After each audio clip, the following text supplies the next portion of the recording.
ये हमारा lecture number 5 होगा वन वर्ड सब्स्टिट्यूशन का। ठीक है, और ये हम तैयारी कर रहे हैं SSC CGL 2022 के लिए। ठीक है, और आपको पता है कि SSC टीयर 1 और टीयर 2 के अंदर एग्ज़ाम कंडक्ट कराता है। तो टीयर 1 के अंदर भी इंग्लिश आती है और यहाँ भी टीयर 2 के अंदर भी इंग्लिश आती है। तो इसके अंदर एक सब टॉपिक है इंग्लिश के अंदर वन वर्ड सब्स्टिट्यूशन।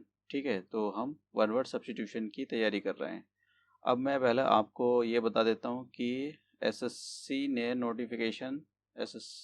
2022 के लिए नोटिफिकेशन जारी कर दिया है और उसके अंदर जो वैकेंसी हैं वो 20,000 के अप्रॉक्सीमेट वैकेंसी हैं।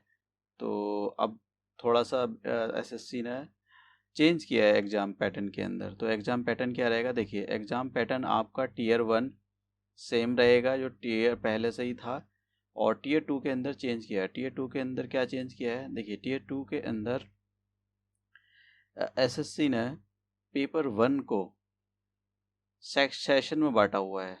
ठीक है, सेशन 1 सेशन 2 पहली बात।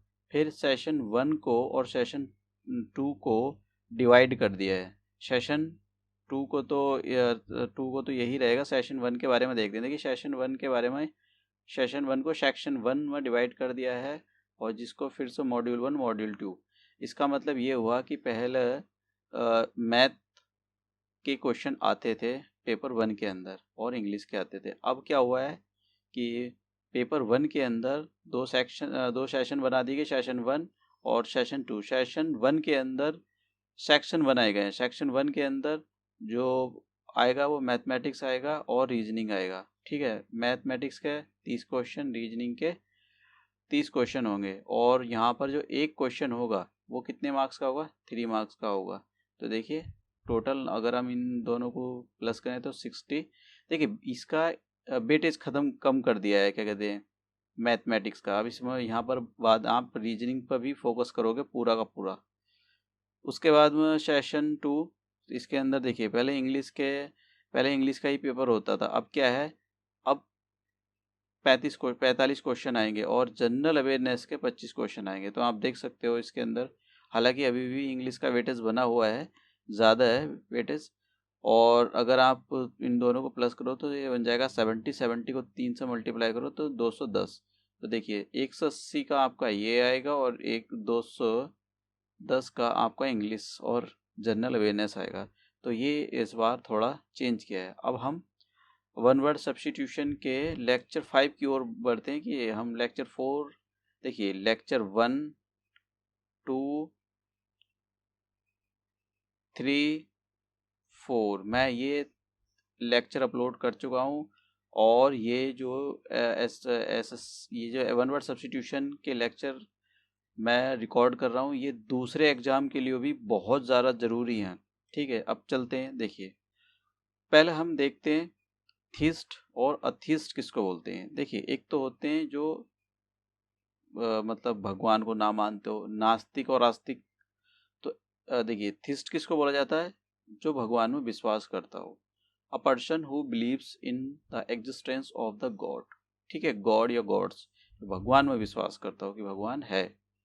एक होते हैं अथीस्ट। अथीस्ट क्या होते हैं कि वो भगवान में नास्तिक टाइप के लोग। ठीक है जी, कि भगवान में कोई विश्वास नहीं करते उनका। A person who does not believe in the existence of a God और एनी गॉड्स, एक गॉड या। अब देखिए एग्नोस्टिक कौन होते हैं।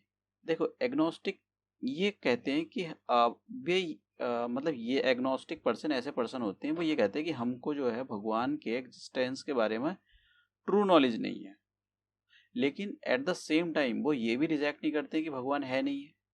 मतलब वो ये बोलेंगे कि हमको भगवान के बारे में नॉलेज नहीं है, लेकिन इसका मतलब ये नहीं है कि भगवान है नहीं है। तो ये बोलते हैं कि हमको भगवान के बारे में नॉलेज नहीं है कि भगवान है या नहीं है, लेकिन वो ये नहीं बोल देंगे कि भगवान नहीं है, डिनाई नहीं करेंगे उसके एग्जिस्टेंस के लिए। तो ऐसे पर्सनों को बोला जाता है एग्नोस्टिक।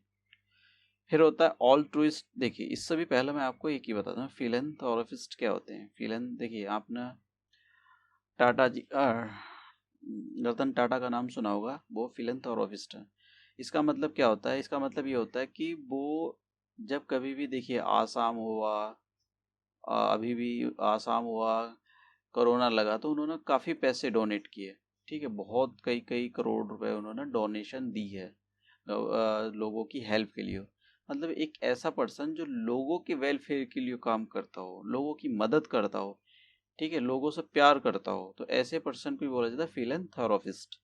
अब ये क्या होता है, तो हम यहाँ पर पीछे एक वर्ड के बारे में बात कर रहे हैं कि ये ऑल्ट्रिस्ट क्या होते हैं। देखिए ये भी फिलैंथ्रोपिस्ट ही होते हैं, अलग नाम दे दिया यहाँ पर, ठीक है। A person who work for the welfare of the person, ठीक है, लोगों की भलाई के लिए, लोगों के लिए, मतलब लोगों के लिए काम करता है, ऐसे पर्सन को ही बोला जाता है हमारे पास या फिलैंथ्रोपिस्ट, या फिर बोला जाएगा ऑल्ट्रिस्ट, ठीक है। या आप ये भी बोल सकते हैं a lover of the Mankind, मतलब जो मानव जाति से प्यार करता हो। अगर मानव जाति से प्यार करेगा तो उसको बचाने के लिए, उसके वेलफेयर के लिए काम भी करेगा, ठीक है।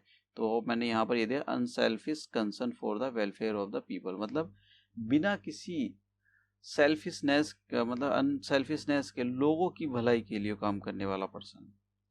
अब देखिए जो लोगों की भलाई के लिए काम करता हो, तो ऐसे कुछ कुछ लोग ऐसे भी होते हैं कि जो लोगों की भलाई के लिए काम है, लोगों से चिढ़ते हो, तो ऐसे पर्सनों को क्या बोला जाता है, ऐसे पर्सन को बोला जाता है मिसएंथ्रोपिस्ट, मतलब a person who dislike human kind and avoids human society. देखिए मतलब जो लोगों को मतलब ह्यूमन काइंड से वो करता हो, नफरत करता हो। हालांकि मूवियों में ये दिखाया गया है कि काफ़ी सारी वो जो हॉलीवुड की मूवी होती है उसके अंदर कोई एक पर्सन आता है, कोई दूसरी, तो वो कहता है कि हम पूरी अर्थ को इसको बर्बाद कर देंगे, हम पूरी अर्थ के अंदर ह्यूमैनिटी का नामो निशान मिटा देंगे। तो ऐसे पर्सन को, क्योंकि वो ह्यूमन से नफरत करते हैं, ऐसे पर्सन को बोला जाता है मिस एंथ्रोपिस्ट।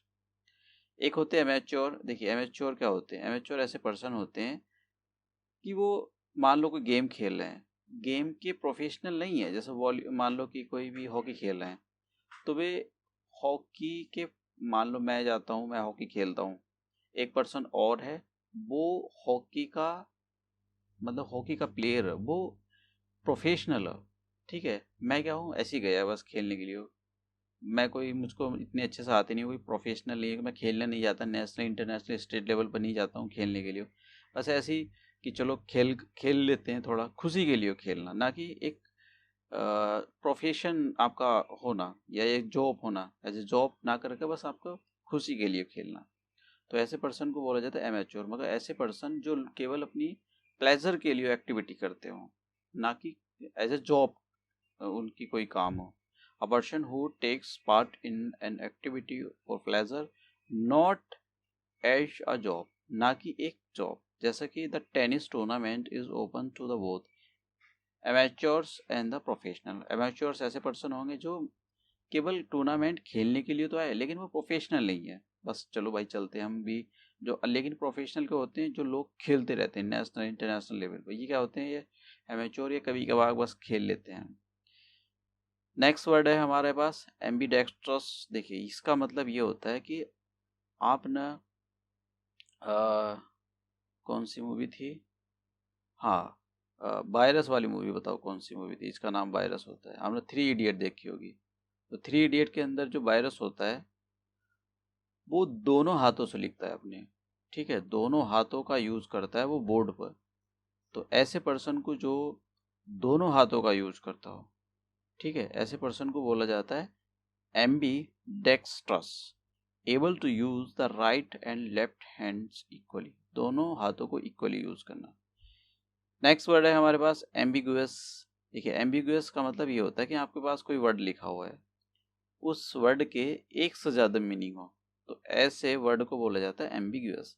एम्बिगुअस का मतलब ये भी होता है थोड़ा सा, मतलब इसका दूसरा मतलब ये होता है कि थोड़ा पता नहीं क्या मतलब होगा इसका, एक एम्बिगुअस होना।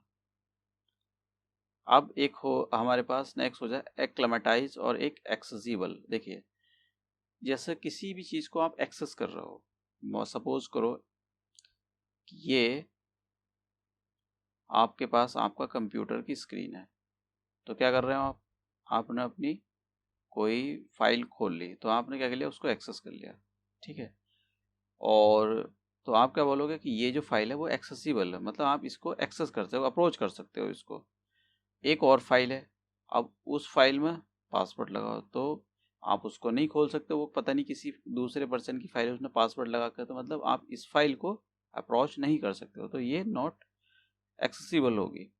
जैसे कि मैं आपको बता देता हूँ कि अगर आपने देखा होगा कि अगर माउंटेन रीजन पर अगर आप जाते हो हिमालय के अंदर, तो हिमालय के अंदर कुछ रीजन ऐसे हैं कि आप जा सकते हो, घूम सकते हो, लेकिन कुछ रीजन इतने ठंडे हैं कि वहाँ एक्सेसिबल नहीं है। जैसे कि सियाचिन ग्लेशियर, हालांकि सियाचिन ग्लेशियर अगर नॉर्मल पर्सन के लिए एक्सेसिबल नहीं है, आप फ्रीज होकर वहीं पर डेथ हो जाएगी आपकी, तो नॉर्मल पर्सन वहाँ पर नहीं जा सकता।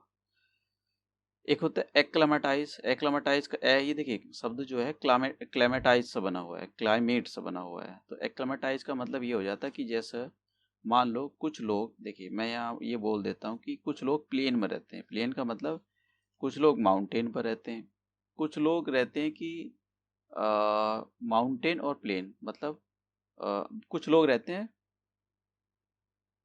रिवर के आसपास। अब देखिए होगा क्या, जो ये प्लेन में रहने वाले जो लोग हैं, अगर इनसे बोला जाए कि आप माउंटेन पर जाकर रह लो, तो इनके लिए बहुत डिफिकल्ट टास्क हो जाता है।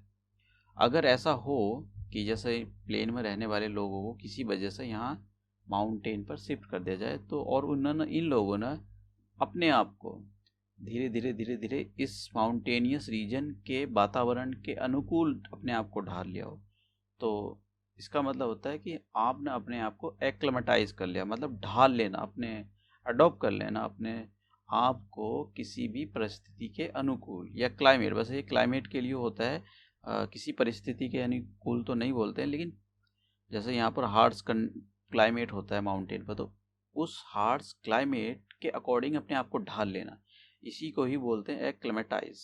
ठीक है, टू अडॉप्ट अडेप्ट, अपने आप को एक ढाल लेना, specially to the environmental and climatic change, जो क्लाइमेटिक चेंज हो रहे हैं और इन्वायरमेंट चेंज हो रहे हैं उनके अकॉर्डिंग अपने आप को ढाल लेना। ठीक है, तो आज का हमारा ये लेक्चर रहेगा। देखो लेक्चर के अंदर में ये 10-11 इतने ही जो है वन वर्ड सब्स्टिट्यूशन कवर करूँगा, क्योंकि फिर ज़्यादा बड़ा हो जाता है, फिर हो नहीं पाता है। और ये जो एग्ज़ाम है ये किसी ना किसी एग्ज़ाम के अंदर आए हुए हैं वन वर्ड सब्स्टिट्यूशन, इसलिए मैंने यहाँ पर इनको लिखा है। तो अब नेक्स्ट लेक्चर में मिलते हैं हम। Thank you.